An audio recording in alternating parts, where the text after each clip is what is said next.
I ain't got nobody to impress. All right, so we are recording now. And so like me and Eric, we always like have some like interesting like icebreaker or something like that, but it's super early, so I won't even like stall you No out on wrong with that. it. Come on, come on. See, okay, but don't take it are you easy. sure, Hannibal? Are you sure? Because a lot of people messed this up. Look, in the immortal words of Michael Jackson, come on. Okay. All right, Hannibal. Hey, my name's Heero. That's Eric. This is Hannibal, and Hannibal. We have the first question, flat out. What's the name of the show? The name of the show is something I didn't write down because I just woke up. Nicely done. Yeah. You got me. I wasn't expecting to be stumped. Yeah. Hey, because my wife answered that. She was like, "What podcast?" I'm like, "I don't know. I just show up." Hannibal, so I want you to put on your best smile right now because you're gonna go along the wall. We have a wall of people who always mess this first question up. So give us. There you go. That's what I'm talking about. That's our cold open right there.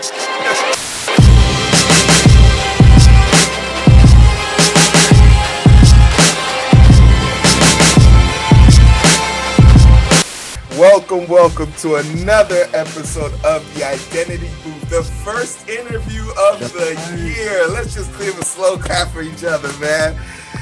This is the bro. Hold on, Heero. This is our first tandem interview? First tandem interview. Like this is the first time me and Eric have both been on the screen interviewing one person. It's the devil's triangle, but it's in a good way. Okay. Which one of us? Okay, wait. I just set up for that. Wait a minute. I'm not going to sit here just dictate positions. I'm just here to intro the show. All right. So my name is Heero.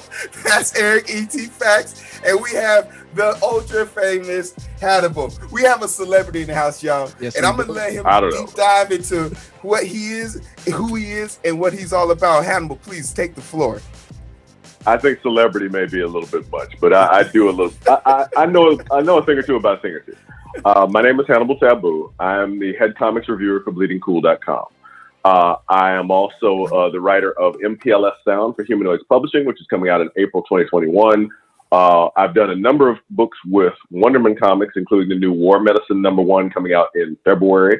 I'm also in the Noir is the New Black anthology from Fair Square Comics, which is out in February. All Black creators doing noir comic book stories. The Cyberpunk anthology from MB Media, a Black-owned publisher doing all Black creators doing all cyberpunk. That's a prose anthology. Wow. And I also am on the iHeartRadio podcast Nerdorama with Mo and Tawala every Wednesday with comic book reviews. And I'm sure I'm forgetting something, but those are normally the hot. I'm the winner of the 2012 Top Gal Talent Hunt, the 2019 Cultural Trailblazer Award from the City of Los Angeles, Department of Cultural Affairs. And I'm a dad, and I'm a husband, and I'm a jerk.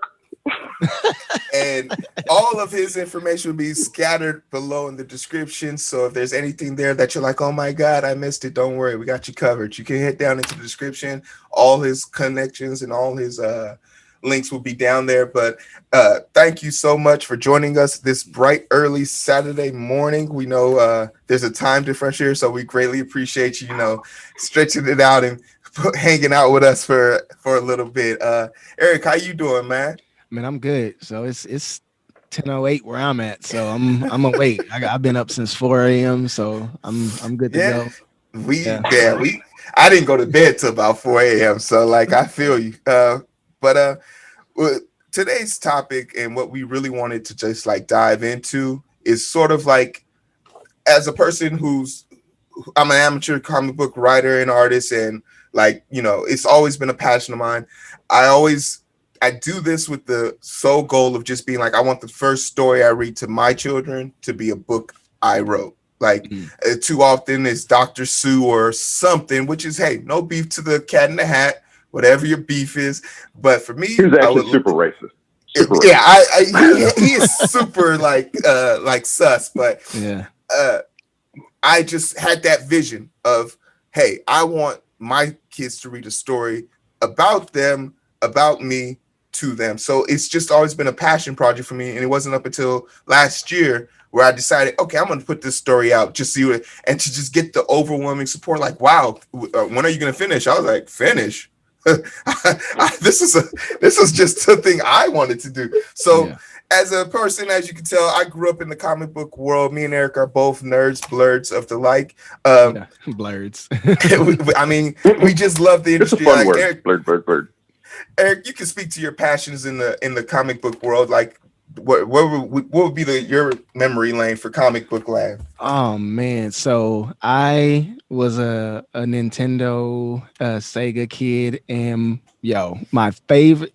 A lot of people don't like this comic book hero because he doesn't have any powers, but Batman was my guy. He was, for at least for me, the most relatable. His superpowers was he was rich. He was rich and super smart. I mean, It's he the wasn't best power of all. He does. I mean, he was DC's Tony Stark. I mean, and I kind of like Tony Stark better. I mean, I definitely grew up Iron Man, but no, I got into comics really, really early. My cousin actually had a comic book collection, and I would read Batman, Superman, Spider-Man, Jaguar, if y'all remember who she was.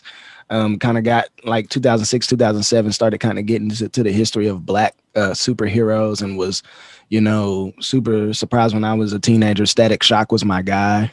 Black superhero on TV in a modern world, and so that was my huge intro into it. And ever since then, I mean, I've been enamored by the Marvel series that's been out. It's been one of my favorite things. Here's a funny story. So me and my wife take Spanish on Mondays and Thursdays, and our tutor made us translate uh the Infinity Wars. So she had scenes up, and she made us listen to it in Spanish and translate it in English, and then listen to another scene in English and translate it in Spanish. And I was like, "Ooh, I know what's going on." So I had context clues, and it was a fun time. But all that to say, I'm definitely very, very much into the art, and I've kind of had a resurgence with Heroes, the Strangers. So it's been really, really interesting. No, definitely, and we'll jump right into it. Hannibal is like, do you want to like some of your earliest childhood heroes? Do you got any of those? Well, I like many people, was a Star Wars fanatic. My mother took me to see the original film in theaters 40 times in 1977. It's a big formula. It's a part of my intellectual DNA. The concepts and the underpinnings of Star Wars. Even understanding now as an adult the limitations that George had as a Central California white dude who did not know a lot of people, but was super interested in reading and following up on things.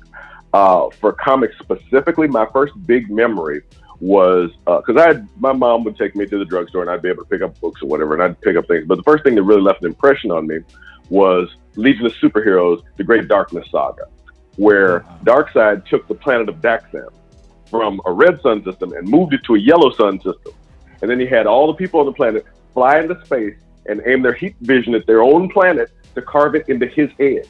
And I was like, this is different. Okay.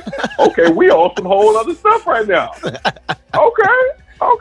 Yeah. The hubris. The hubris. I know. He's like, no, I'm not just gonna carve my face on the planet. I'm gonna carve my face as the planet. Y'all gonna remember this. Wow. It makes the question like, hey man, you can't live on my upper lip. Y'all gotta move. Like, yeah, like that leads to those type of questions. Get into the kitchen, y'all. Y'all can't live on y'all not on the moneymaker. Yeah. Darkseid, hey man, feel every piece of those Superman punches, man. Darkseid. Wow. But that's super interesting. That's crazy. And it shows with your like upbringing and also just with your education. So can you talk a little bit about your origins in this? Like, where'd you go to school? What did you major in? And Did your major translate? Because I know a lot of people have that big issue right now with translating their college work into their lifetime work. So tell us a little bit about that. It was actually a very natural transition because I've been writing prose and trying to do my own little comics since I was a kid. And when I got to college, I found a major called creative writing, which for me, as somebody who can turn out copy very quickly, was the easiest possible way to get out of USC. University of Southern California it's a big school, but it's not really necessarily the smartest school, but it's a school with an amazing network. I'm not going to lie to you. I mean, don't get me wrong. Their academic stats now are way, way better than they were when I was there. No shade to them, because there were a lot of great instructors there. Professor Jellison, Professor St. John. I learned a lot of really important things there. Professor Thomas Green in political science. But what I took from it was, this is going to be the easiest way for me to work and get out of school with this degree and network with people who are big. Because I went to school with Tim Story, who did Taxi with Queen Latifah. I went to school with Angela Northington, who did Undercover Brother. I went to school with Jay, what's Jay's name? Who was Deathlock on Marvel's Agents of S.H.I.E.L.D. These are all like people that I would see around campus just hanging out, right? Wow. So now when we see each other in other arenas, we're like, I remember when. You were down with me when. And we're still cool or whatever. So that's a pleasant. The networking aspect of college was far more important than the education, which is not to say the education was unimportant. I was able to take that into a career in journalism, where I was able to, again, use my ability to churn out copy to make money and to feed myself. I worked at the Los Angeles Sentinel. I was the editor of Los Angeles Herald Dispatch. I've written for Vibe and MTV and AOL and so on and so forth.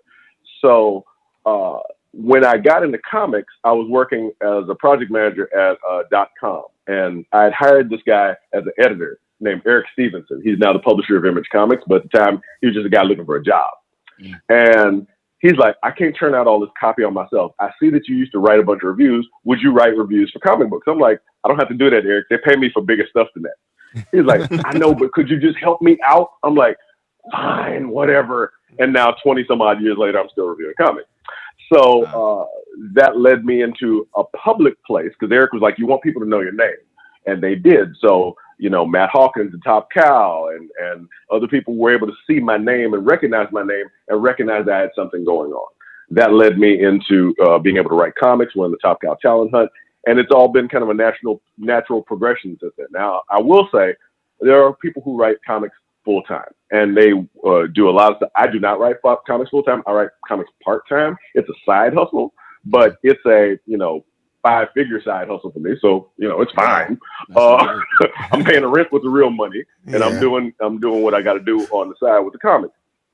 That's offered me a great deal of freedom to not have to take any old job. I do stories that are important to me. I write heroes that are important to me, and that gives me a great deal of satisfaction beyond, the fact that I don't need to write, another issue of a King in Black crossover to pay the rent because I don't need to. It's not something I need.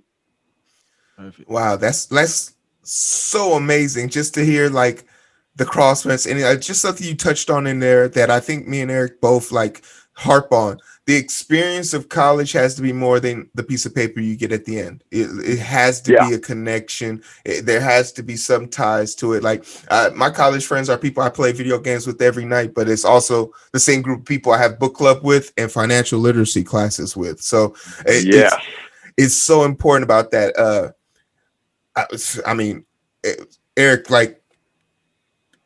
as a person who's currently, going through school and finishing, I think you can definitely gain an appreciation for like the skill set and things like that. So, I mean, I'll let you have it. Yeah, man, I am, currently doing school online. So the experience is totally different. But when I did do undergrad, this is like 17, 18 years ago. Most of the people that I had experiences with were not even thinking on these levels. We were just trying to have a good time. Most of the people that I connected with ended up being fraternity brothers, but I don't really talk to any of them anymore. And more so just from time and space, but probably because of at this point in our lives and in this country, political division.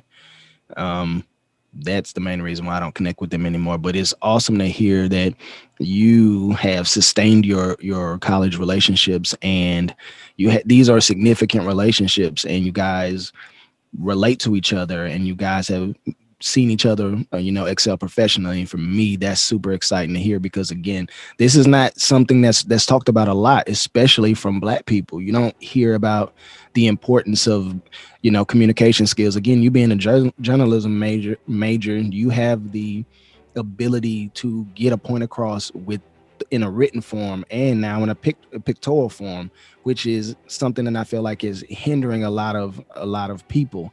And it's just awesome to hear that. And it's awesome, like this, to Heero's point, to see him with his college friends being able to move and progress through life together. Yeah, I think it's a lot of people like take for granted, like if Black people just existing in a space is always taken for granted when we put it in the context of, you could you could do this, right? And they're like, it's already been done. Like, you don't have to reinvent the wheel, but you could make a wheel that's a little bit more specific to you. Hey, you live on a mountain, you put some traction on there, a little bit of tread, like get yourself, a setup that's pertinent or factual to you. But I really like to hear that, and like every chance I get, and just with the short lookup, because you had a free comic book in your link from your website, so like just looking at that, and just I'm not even gonna sit here and stunt and just be like, oh wow, so that's how you can do two-way conversations and stuff like that, and the paneling and the setting. I'm like, yeah, I've definitely jotted those notes down. So for issue 3, it's something to think about, but it's just like the wealth of knowledge you can get just from putting yourself out there is really amazing. Eric, what was the second question we had? So we wanted to definitely talk about the quote unquote myth of the starving artist or the struggling artist. And again, just kind of piggybacking on what you said, previously, can you talk about that whole myth and why, if you pursue your passions and with intentionality, that you can turn it into a career and you can be successful and be able to sustain yourself? Well, when I was at an ad agency once working as a graphic designer, and one of the executives there, he had this thing that he would talk about in a lot of meetings. He says, there's 3 types of basic people in business. There's creatives, there's techs, and there's suits. And if you understand that, then you understand what's going on. He thought, odd because I was a mix of a creative and a tech. He was a suit. And and the thing that he said that was coldest to me was like, never trust suits. Suits are there for money, not for you. Wow. Creatives are there to do something interesting. Techs are there to solve a problem. Suits only want money. So when I looked at that and I realized that this was a mode of communication that I had to understand, and looking at things, I looked at my own life that way. In the words of the great philosopher Sean Carter, I'm not a businessman, I'm a businessman. So if I look at myself that way, then I have to say, okay, I can be a creative, but I've also got to be a tech. I've also got to figure out, if I can't do it, I got to contract it out to somebody else and babysit them. And I got to be a suit. I got to handle my business. I got to handle my negotiations, my paperwork. This is honestly my weakest area, and one where I'm, one of the reasons why I talk to people about looking for literary management this year. But I've made some abilities. Like I said, it's low 5 figures, but it's 5 figures. And I'm able to do all of these things with some success because of a lot of focus.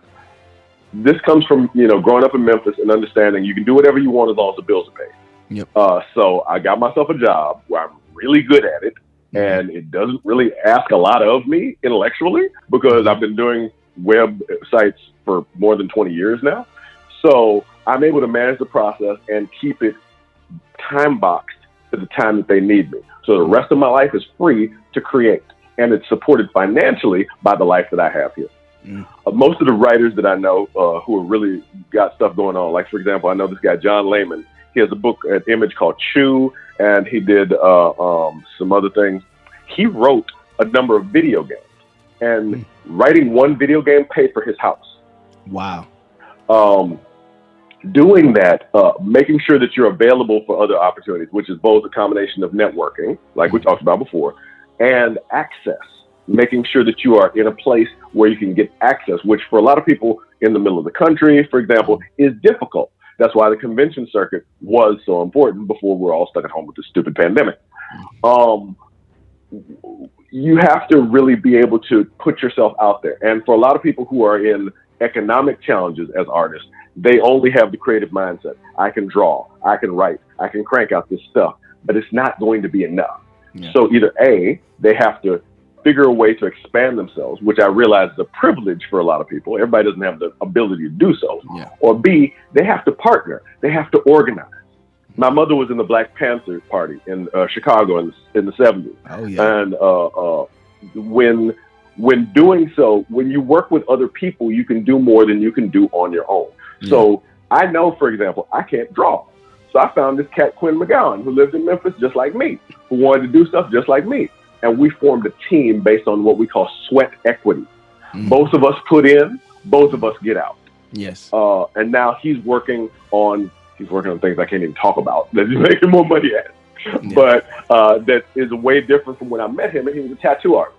Oh, wow. That comes from sweat equity. That comes from working together and believing together that you can build something that it's not an easy process. It's not a quick process, but it is a process that is feasible through hard work and a real Booker T. Washington sort of mentality. That's not to say there's a story I tell about structural challenges sometimes, but that's not to say there aren't structural things standing against you. Yeah.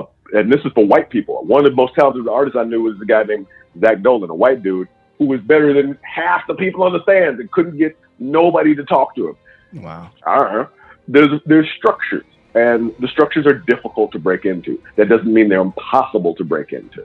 It just means it may take a little more wherewithal than the average man may have. Okay. So I like the thing you said about two things. Sweat equity, that's not a term that we hear used a lot.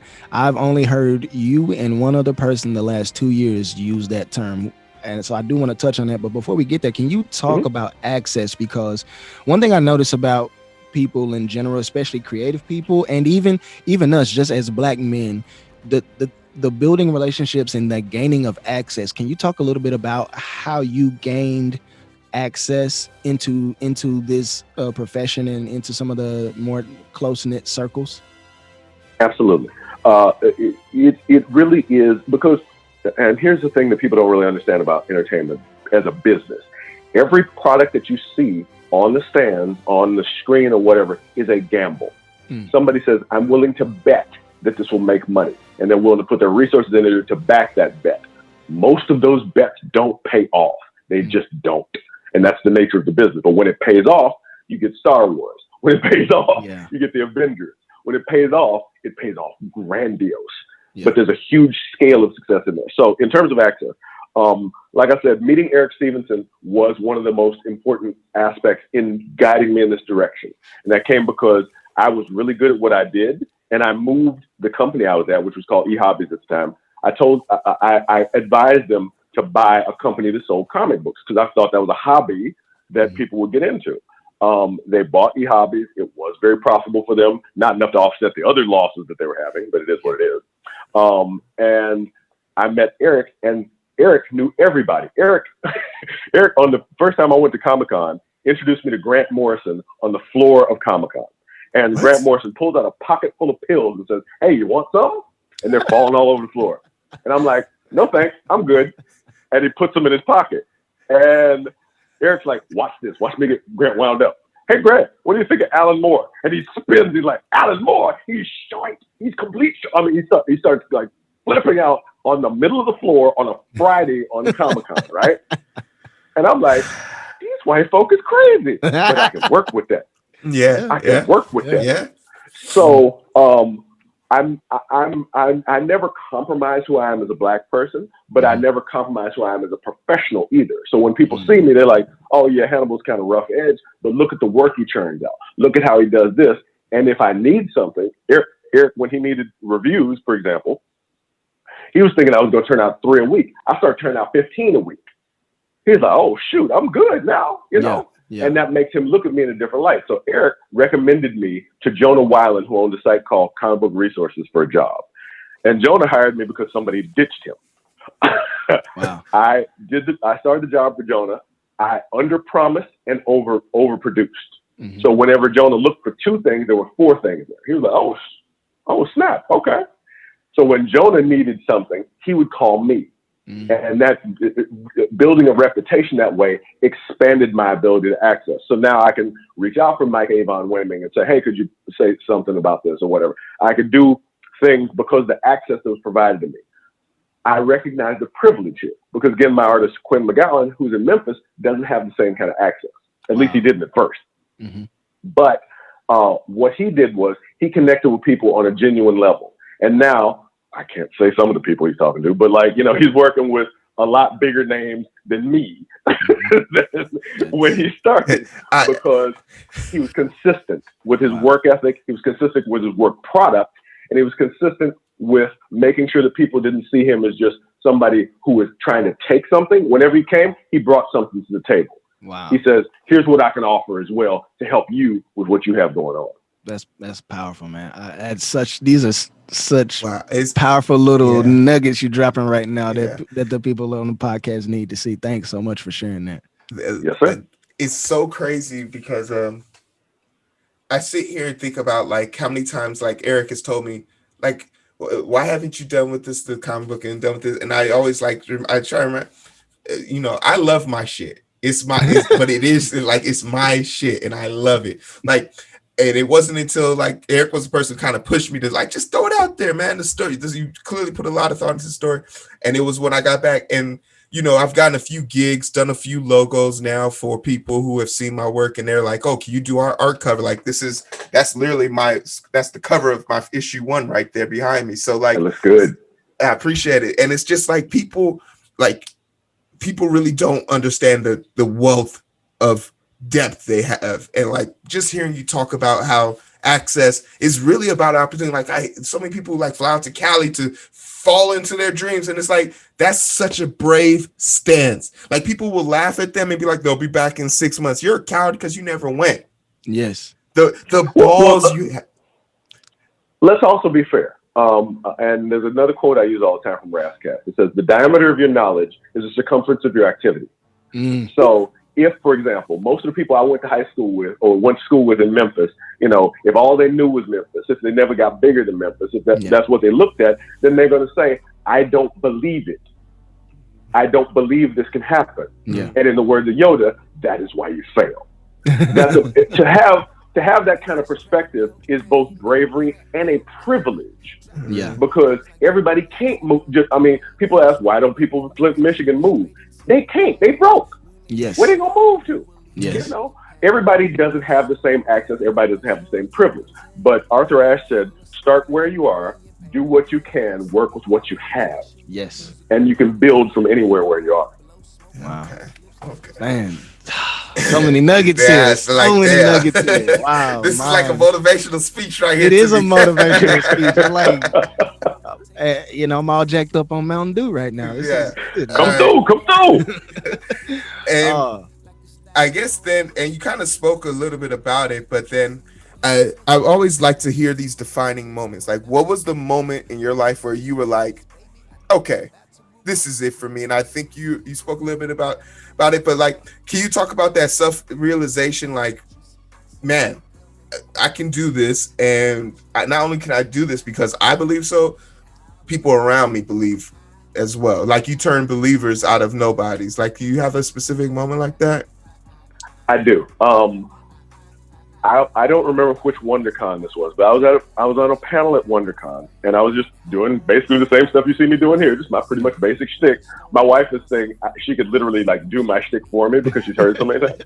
But I got an email out of the blue after this panel from a guy who says, "Hi, my name is Nate Wonderman. I run a small boutique publisher, and I saw you at WonderCon, and I was wondering if you'd be interested in writing some things for my company." So I'm like, I don't know who this person is. I didn't bother Googling. I'm like, does it pay? And he says back, that's real. He says back, yes, it does. What's your page rate? At the time, because Top Cow had started me at $50 a page, I figured that was what page rates were. So I said, $50 a page. He says, okay. I'm like, oh, snap. So I meet with the dude, and he's like, I'm figuring he wants me to do one thing, a couple days. He's like, so I wanted you to do like maybe about 10 issues, 2 different miniseries. I'm like, okay, yeah, let's keep rolling with this. Just when I don't know what I'm doing, I'm like, just keep rolling with it. See if it works. Just keep going. That's real. And at the end of the meeting, he had signed a contract with me for 2 miniseries, which became Irrational Numbers and Scoundrel. And he paid me an upfront content development fee on both of them. Wow. To develop the characters and build out stuff, right? And again, this is me negotiating this stuff. I don't know nothing from nothing. But I rolled with it, and I was like, okay. I added up how much $50 a page was over 10 issues, and I was like, oh, I might be ready to do some stuff. This is a thing. Yeah, this is a real thing. Wow. And my relationship with him has continued since then. We're going into our 4th series, because I did a year of Time Corps for him, too. So this is our 4th series together now, doing War Medicine. And I realized that, again, it's about making relationships with the people you connect with. I know for a fact, based on a number of things, that there's almost no chance I will ever be at one of the big 2 companies, because the people at those companies have said very specific things to me.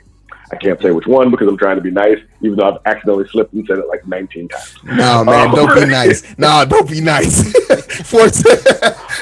The disrespect. I refuse. No. Let him be an honorable gentleman and keep that close to the chest, Heero. Don't be trying to. All right. I'll back off. It's not a hard story to find if you Google through my story, because it's like I've slipped and said it like 5 times, once on a panel at Comic-Con. So it's not a hard story to find if you're really determined. But anyway, that doesn't matter. The fact that I won't get those specific toys to play with doesn't mean I can't make my own toys. Doesn't mean I can't have toys that I enjoy playing with and that value me, and more importantly, value you as a customer, as a reader, and as a Black person. Wow. So yeah, I'm good. I'm doing. Well, let me put it this way. Somebody says, "Are you telling me that if the X company called you up?" I'm like, "No, I got an Iron Man pitch sitting on the iPad right now that I did 15 years ago. It's ready to go. It's still good. Let's do it." Or if you need a Shazam pitch, I got that sitting right here. Wow. But I don't need to do it. I'm not chasing nobody's check. Yes. I'm doing work that's important to me. About the only thing I would chase would be Star Wars. Like, that's literally the only thing I would chase. Hey, if you get and Star Wars pays you, from my understanding, 50% of people start with Star Wars, don't end with Star Wars, but they all get paid the same. Exactly. So, hey, that's it. I'm gonna speak some blasphemy right here as we get to the end of the show. I'm gonna speak some blasphemy right now. I never grew up like really thoroughly enjoying Star Wars. I am interview. Interviews over. I started watching from this series on the new trilogy, and I fell in love with it. And I told someone the other day. Hold on. You like the new trilogy? Yes. Bro, nah. Don't insult us with that. Hannibal, get him, bro. Like, let him know. Okay. Well, here's what I will say to that. There are a lot of people in comics and geekdom in general who want to tell you that the way you love something is wrong. No, your love is your love. What's important to you, what makes you passionate, is important. Because I'm passionate about this. And don't nobody in Marvel and DC, it ain't done Project Wildfire, but that doesn't make it not important. What's it? My kid has this thing. Don't yuck their yum. If somebody likes it, let them like it, and we can stay out of it. The fact that I think it's got problems is, if you ask me, I'll go into it. Don't get me wrong. That don't mean you don't love it. Yeah. I appreciate anybody who gives passion, who believes strongly and loves something. We got to honor that. I mean, there's not enough. There's passion and love and intensity. We got to honor that in this world. No, definitely. And I always feel like I never feel the need to defend myself on this, because I always tell people, like, when somebody will say this to me, but I'm a 6'5", 300-pound nerd, so I'd be like, well, come fix it. Come through. Like, come fix your problem. But like, I always tell people, like, it doesn't discount the fact that you love whatever you love, but also I look at it from a technical aspect. It's coming to mind the one where they were storming the beach right before A New Hope. They did the Rogue One. Like Rogue One's end scene where Vader's walking through. I'm like, if they could remaster Star Wars and make it look like this, I would definitely be a fan. But like the aesthetic, that was such a lightning in a bottle type moment, because it was the peak of what you thought technology and CGI and cinema would be. But like, when I saw that for the first time, I was like, good God. And the Mandalorian homage to with Luke Skywalker, I was like, oh, so this is Luke. Okay. Because the Luke I saw wasn't like the Luke everyone else saw, but I love that I'm starting to see a few glimpses of it. But that was pretty much, Eric, was that all for our questions? Yeah. I Absolutely. feel like, we got it for the show. We could geek on forever, but you guys aren't here for that. We were here to talk about Hannibal and his experience and how he got here. So we really do appreciate you for coming on. And just real quick, one more time, Hannibal, if you could just run down the things that you're working on and where they can find you. So, and all this will be in the description, but just put it out there for them.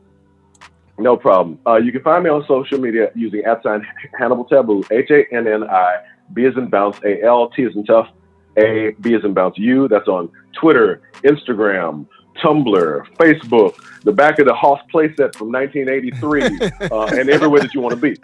I'm also available at HannibalTabu.com. We have free webcomics at operative.net.